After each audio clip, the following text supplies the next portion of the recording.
Remember the first time you saw The Wizard of Oz? And Dorothy looked at the horizon and that tornado was coming by. Oh, scary. But listen, I lived in Iowa for a while, and real tornadoes, that's scary, right? Dr. Randy Cerveny, who is a president's professor at Arizona State University, and every time we have meteorological thoughts and concerns, we have you come down to tell us why all of the tornadoes, so many more than in recent years. This was the situation last week was incredible. We had all of the ingredients for baking up a massive number of tornadoes, and we had a good number, but it didn't quite turn out to be as horrible as the actual National Weather Service was predicting a day ahead of time. We had all the moisture coming up from the Gulf of Mexico. We had an immense amount of dry air coming in from Arizona, and we had cold air coming down from Canada. And those are the ingredients. Then when you mix them together, you get supercells, and supercells can put out tornadoes. Okay, so what's new now, though, creating the predictions, whether they're valid or not, and the reality of the tornadoes that did take place? Well, the creation of a tornado is both a part of all those big ingredients I was just talking about, but it also has to do with the specifics that are associated with any particular area. But is it climate change? Yeah, it is. It is. I mean, we've got every year warmer and warmer temperatures. Warmer and warmer temperatures causes more evaporation. More evaporation means you've got more water in the air, and water is the Duracell power batteries for storms. So you're going to have bigger storms. Okay. But as I said, for those of us who lived in the Middle West, we knew what that sounded like and felt like, just in case there might be one touching the ground.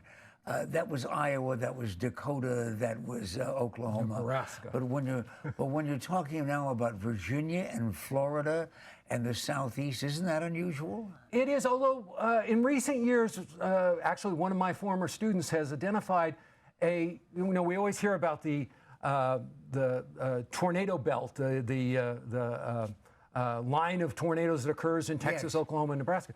But he's come up now with something that's called the Dixie Belt, that there is a secondary peak of tornadoes that occurs right along the Mississippi River.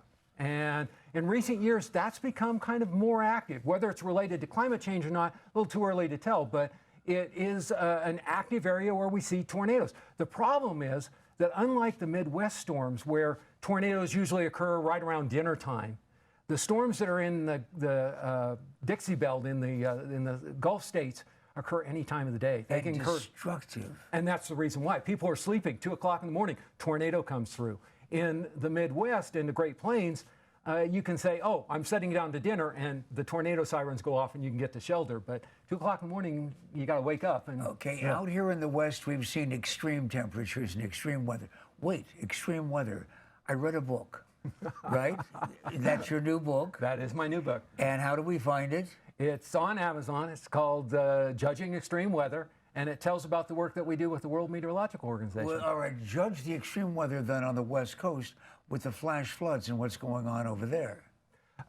Flash floods are the result of lots of moisture coming up from the tropics. We used to call them the pineapple expresses. That was the term when you and I were young. That was the term that was used. Nowadays, we call them atmospheric rivers. They're big flows of tropical moisture that comes up from the tropics, and they're becoming more frequent. Yeah, but if you're in LA, what you call it is, there goes my car. Exactly. Okay, so will we be expecting, not necessarily flash floods here, but more moisture as a result of the conditions you were talking about next door in California? In the long term, yes. This specific summer, probably not. Okay, but summer is still, all right, 112, sometimes 115, but we don't have a funnel taking the roof off of our home. Extreme weather in Arizona, is that mostly always going to be heat? Actually, not always. During our monsoon, we can get thunderstorms that will occasionally produce a weak tornado. One of the scariest situations I've had, and I grew up in Nebraska and Kansas where we had tornadoes going on, one of the scariest situations was actually here in Phoenix. I was at the I-17 in Camelback, and I was in communication with the Weather Service. We were doing storm chasing for them, and they were saying, well, on radar, we've got a tornado. And I'm looking around and I'm going, no, I don't see anything. And then I looked up and I saw rotation directly above me. And I told my students, we're getting out of here right now. One of the scariest situations I've ever had. Okay, so we've just talked about extreme weather. If you want to read about it, the name of the book again? Judging Extreme Weather. Randy Cerveny. And you know what? It's a lot easier to read about it than experience it. Don't you agree after having heard the president's professor?